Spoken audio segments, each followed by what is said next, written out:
Aku, arrête-moi ça, cette sorcière t'a eu mon fils. Rita, elle a traité ma fille de quoi? Fabrice, si ta mère ne se tait pas, je vais lui porter main. Oncle Capot, calme-toi donc, vous nous avez fait venir ici pour insulter notre fille devant nous? Fabrice, non oncle, je veux juste que mon mariage traditionnel soit remis à sa place, c'est tout. Dagobert, Fabrice, réveille-toi mon fils, c'est pour ton bien que nous faisons tout cela, ta mère et moi. Enfin, Sandra est enceinte, alors je ne vois pas pourquoi tu veux te compliquer la vie avec une femme stérile. Mon père ne fait que sourire. Cynthia, Fabrice qui est enceinte? Tu veux que je me mette à crier ou tu m'expliques ce qui se passe ici? Fabrice, bébé, calme-toi, je ne comprends rien du tout. Aku, tu ne comprends pas quoi? Sandra porte mon petit-fils dans son ventre, ton héritier Fabrice. Je ne dis rien, je me lève, je regarde Fabrice, je lui dis. Cynthia, Fabrice, donc c'est moi que tu veux mettre dans la honte encore une fois. D'abord tu couches avec cette maîtresse qui s'amuse à briser les foyers un à un. Après tu me surprends avec ce mariage, je ne dis rien, et maintenant tu joues la comédie ici avec ta famille? Fabrice reste là à me regarder, je m'excuse auprès des membres de ma famille, je les raccompagne et je m'excuse auprès des invités en bas, je monte dans ma chambre. C'était clair, Fabrice voulait me honnir, d'abord il vient me surprendre avec une deuxième épouse et maintenant un enfant, il voulait me faire passer pour une femme stérile devant le monde entier? Seule dans la chambre, je comprends que je n'avais plus le temps ni le droit de perdre mon temps avec cet homme. Je l'aimais mais pas au point de perdre ma dignité. Non, pas à ce point. Le soir, Fabrice rentre dans ma chambre, ferme la porte à clé, il se met à côté de moi et me jure qu'il ne comprend rien de ce qui se passait. Fabrice, je comprends rien non plus, crois-moi, je n'ai rien à avoir dans cette affaire. Cynthia, elle est partie tomber enceinte pour toi dehors, quand elle va accoucher tu vas dire à tout le monde que c'est moi la stérile dans mon dos devant moi, tu vas jouer les Roméo, mais tu as menti Fabrice. Tu as menti. Fabrice, de quoi tu parles? Je ne ferai jamais une chose pareille, je suis pas comme ça, tu me connais. Cynthia, toi tu as couché pendant des années avec elle dans mon dos, tu l'as mariée dans mon dos Fabrice, tu l'as ramenée ici, vous allez avoir un enfant. Fabrice, je vais pas mentir, je suis sortie avec elle mais je ne comprends rien à ce qui se passe ici bébé. Cynthia, Fabrice va dormir dans ta chambre et laisse-moi. Je me tourne et je le laisse assis là. 4 jours plus tard, je quitte la maison très tôt pour le boulot, c'était décidé, je voulais voir clair dans ma vie et je ne vais pas hésiter à accepter une invitation à dîner de Simon. Le soir même je me mets sur mon 31 pour ce dîner, cela faisait longtemps que je ne m'étais pas fait belle pour un autre homme que Fabrice. En plus il n'était pas là, il avait dû aller à Yamoussoukro pour affaires. Je passe une soirée agréable avec Simon pour un court instant, j'avais oublié mes problèmes juste pour un court instant. Après le repas, Simon va me ramener à la maison. Vers 4 heures du matin, je reçois un appel qui m'informe que Fabrice avait eu un grave accident de circulation. Je ne sais pas comment je me suis retrouvée dans ce CHU mais je ne pouvais pas croire ce que j'apprends du médecin. Fabrice était gravement blessé dans cet accident de circulation, ma tête, je ne peux plus respirer, mon cœur battait tellement vite que je m'évanouis dans les bras de l'infirmière. C'est en sursaut que je vais me réveiller et là j'étais dans ma chambre, c'était un cauchemar, c'est quoi ce rêve? Je cours dans la chambre de Fabrice et je vois cette femme couchée sur ce qui était auparavant mon lit conjugal. Fabrice était couché au sol à côté du lit. Je vais le voir, je le touche pour m'assurer qu'il va bien, il se réveille à moitié endormi, il me dit. Fabrice, tu as fini de coucher avec ton amant, maintenant tu veux me raconter comment c'était ou quoi? Cynthia, viens avec moi s'il te plaît. Fabrice, je ne vais nulle part, s'il y a une souris dans ta chambre appelle ce Simon, il viendra le tuer, attends-le. Cynthia, fais pas le con, viens avec moi je t'en prie. Il me regarde et se lève, il me suit dans la chambre, je m'installe sur mon lit, je lui fais promettre de ne plus voyager ces derniers jours, il se débat un peu mais il finit par accepter. J'avais peur, je tremblais de tout mon corps, je n'avais jamais été comme ça de toute ma vie. Juste réaliser que je pourrais le perdre, non. Je sais pas pourquoi mais je n'ai pas fermé l'œil de la nuit. Vers 1 heure du matin, Fabrice se réveille, il voit que je ne dormais pas et là il me dit les yeux tout bouffis.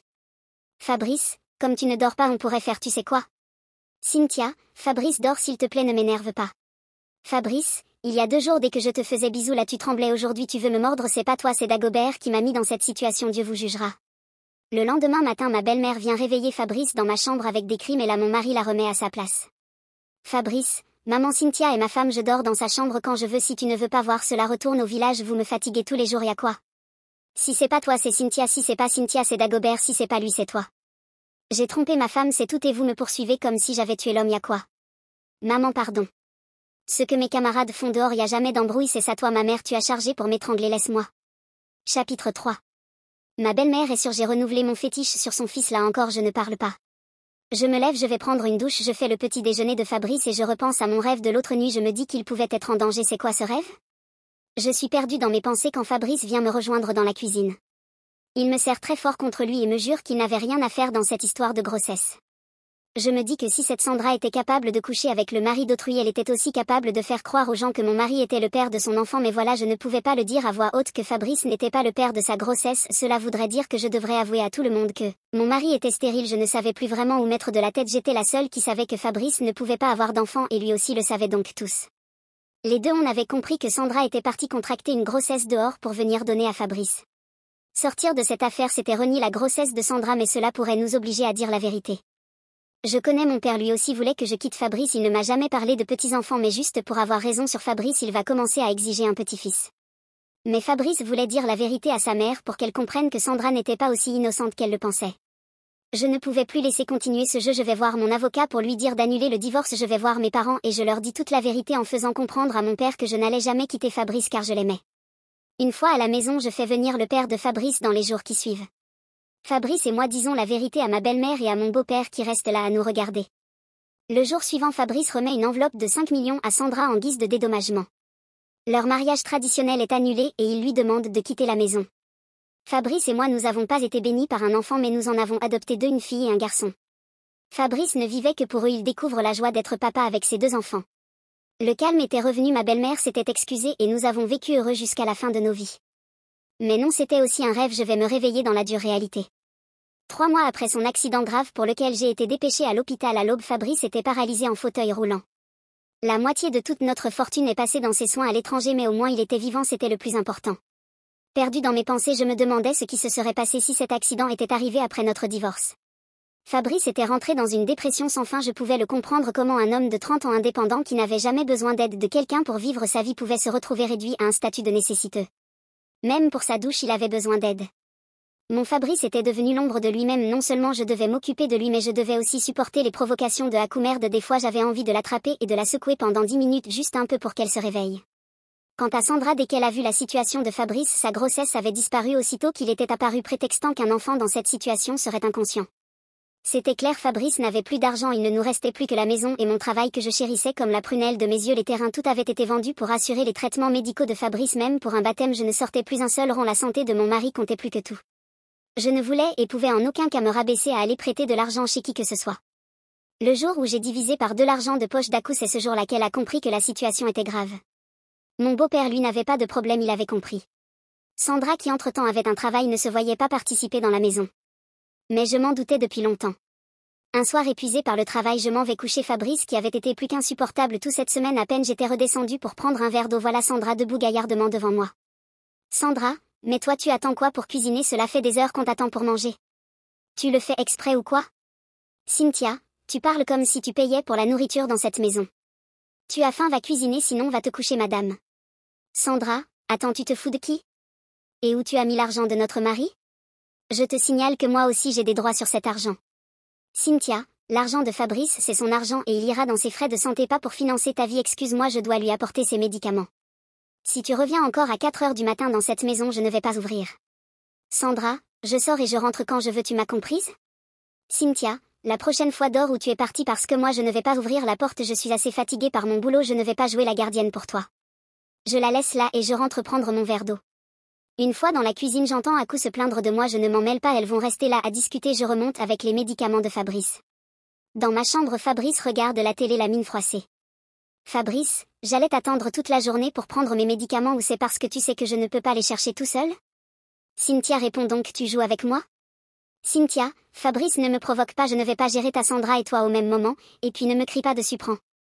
Il prend ses médicaments et je me couche à côté de lui. Mon téléphone sonne, c'était Simon qui m'avait remplacé pour ma garde, qui voulait des informations sur une patiente.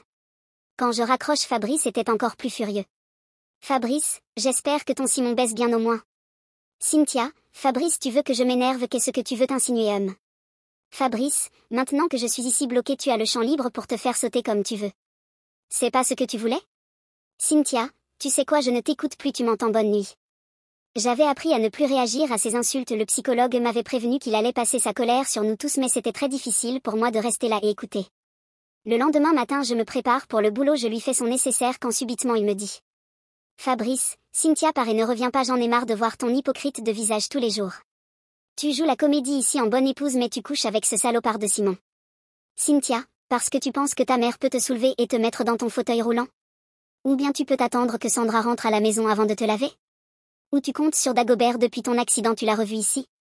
Je lui laisse de quoi manger sur la table de la chambre, le téléphone à portée de main, je pars au travail, mais Fabrice dans sa jalousie n'arrêtait pas de m'envoyer des messages tous les 10 minutes genre si je ne réponds pas c'est que je le trompe. Après un accouchement compliqué d'une patiente, je remarque 20 messages et 12 appels en absence. Je le rappelle et monsieur me crie dessus, je raccroche et il se plaint. Son père était arrivé du village, il nous avait apporté des petites choses de son chantou pour rendre heureux son fils, mais non monsieur boude parce que je lui ai raccroché au nez.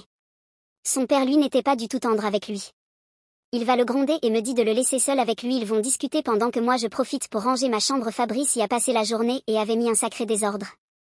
Je me suis levée très tôt pour préparer mon sac, ce matin était très important pour nous. Fabrice le savait, il ne voulait pas venir avec moi car on devait aller à sa consultation annuelle. Justine était venue m'aider à le porter jusqu'à la voiture. Mon mari savait que cette visite chez le médecin allait mettre le point sur le fait s'il allait pouvoir remarcher ou pas. J'étais plus nerveuse que lui, nous sommes allés à la visite et pour la première fois depuis bientôt 1 an je retrouve un sourire que je croyais perdu chez Fabrice. Le médecin était sûr il allait pouvoir remarcher mais avec beaucoup de difficultés. Pendant ce temps chez nous Sandra était en train de devenir autre chose. Charles, mon beau-père, du haut de sa chambre avait vu Sandra descendre de la voiture d'un homme la nuit passée.